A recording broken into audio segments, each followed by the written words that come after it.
What is going on, team? A little bit different vibe for today's video, as obviously you've been tracking progress and seeing how useless some of the runner stuff is, but it does today. I think we were like 10, week 12 or whatever. We've gone forward. Training's been okay, training's been fine, but you're gonna come with me whilst I do a 2-mile time trial. And I'm filming that when it is unbelievably hot in the UK, so that's frustrating.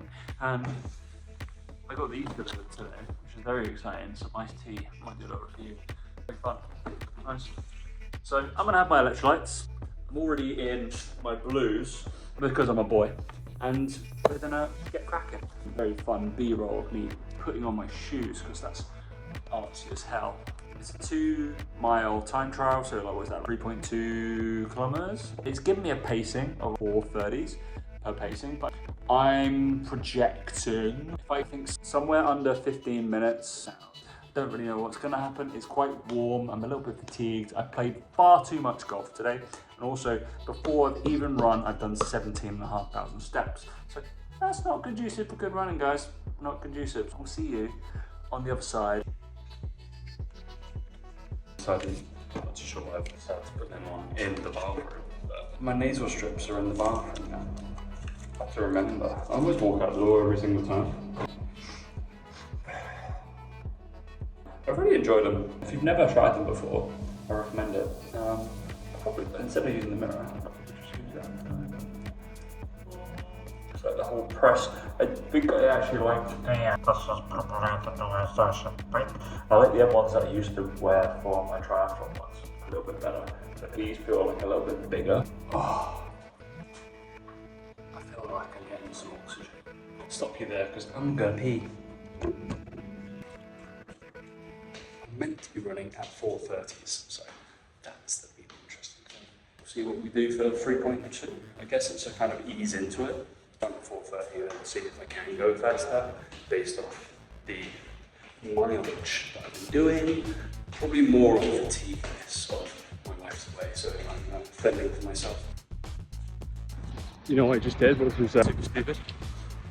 Generally thought that after my 2K warm-up, I was straight in, just run full gas during my rest period, didn't I? That's really good. Where has it gone? Am I going insane? Have I not done this correctly? The main cause of errors on running is human. If you didn't know, people are stupid, including myself. So we're around Regent's Park. We're doing the normal route. I feel like because I just ran slightly too far, I've cut off where I really wanted to get to. So I don't really know where they're headed now. And we have a couple of traffic lights to negotiate because I'll be speeding past them. Yeah, that's all good. Make sure nobody's stealing my phone. Right, I'll see you on the other end. I'm not gonna hold my phone like a bell end when I'm running, because sweaty physique is gonna be a bit gassed in about 1 minute time. See you later. Something that is very cool is, see, zebras there. Zebra. That's fun, isn't it? A few moments later. Fuck me. Oh, that's ass. Oh. Not so sweaty. But I'm fucked. That was horrible. That was really bad. Yeah, my heart rate says I'm at 146. Respiratory wise, I suffer than the heart rate elevation. I think the capacity to GF lactate is there, which is really good, really good. But those long arse fucking prolonged efforts, Jesus Christ, I hit the goal. I guess it's go runner, but I haven't kept the training volume, so I would assume my nose clip's coming off. I would go faster. What's on that? It'll be on the screen here. Those splits. I'll review it back in the studio, but I think I'm just going to review it now. Remember, if you want to get faster and you want to actually learn about doing this shit, there's a couple of free webinars. And there's how to do strength in the gym. So, go grab them down below, dude. And please, but that's the only real time trial test I've had. I feel like a mile should have been done beforehand, 6 weeks in. Kind of guesstimate. to see lactate thresholds set. I'm back at a good heart rate, but respiratory wise, I'm fucked. Hence the nose clips. I'm gonna take this off. Gross, I know. This is cool down now. 400 meters. Good work, guys. I hit every split.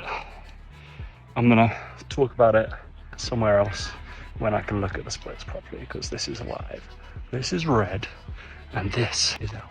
Welcome to Training Peaks. So this is actually where I look at my runs or my clients' runs, and this is the software that we would use. So I set some PRs, some peak performances, which it was amazing, but we can have a little look here and see where I was running. We get a map, we get a sense of what we were doing, and we get some better graphs than what we have. We're able to look at it in a little bit more depth in here. So we're looking at this one in particular. So lap 3 was our main target. We can see the stress score is pretty high for that amount of time. You see average pace. So I was averaging at 425, that full beans, and I got a max pace of 355. We can go in a little bit more depth here. So this guy, average heart rate across the 3.2K, that 2 mile gas, was 177. We had a max heart rate of 188, which over this heart rate, I actually went up a little bit higher when I was resting, but then we properly plummeted though. So then we can see average cadence. I can probably quicken this up. Let's face that, 168. That's relatively like middling of like 160 to 180. So kind of okay with that. Elevation gain, elevation loss, absolutely fine. Moving time was 414. Built that, bam, it was pretty hot, let's say 26 in heart rate, average speed, max speed, gas in, absolutely fine. What is quite interesting though, we can see this guy when we went from heart rate positions. We talked about this before. There's a big dramatic when I stop running here and then it drops, it properly plummets. I'm assuming that is a watch catching up with what I was doing, but still over that 3 minutes, if we're looking for in 2 minutes 50 beats per minute to come down, I've dropped 70 beats in 3 minutes, which is pretty good, I'd say. If you're looking at recoverability, let's have those things in play and we can see what's happening with your fitness, which is really cool. Mainly wanted to see our pacings, our average cadence splits. I was pretty happy with. Wonderful. Right guys, and we're back in the room. I think it's working. I felt that was very hard. I'm glad that there was a test at some point. I'm still behind on pretty much everything that runners try to give me, but life is happening. I am moving house. I'm doing all these things, but we're seeing how we are improving. Sustaining that pace, I think for 5K would be about right. Gradually improving from probably where the 23 to 24 minute where I started. Onwards and upwards, we'll see when we get there. We'll see when it actually programs me to race the 5K, which I'm not looking forward to. And we'll keep going. If you've got to the end of this video and you want to run, please reach out. There is some Get Better at Running in the gym down below. You can purchase that for the nominal fee of 20 English pounds. And if you want to get more into running and learn a little bit more on my webinars, there are 2 that are totally free. They're infinitely directed at coaching, how to program plyometrics and your strength work for those runners who really want to supplement and get better.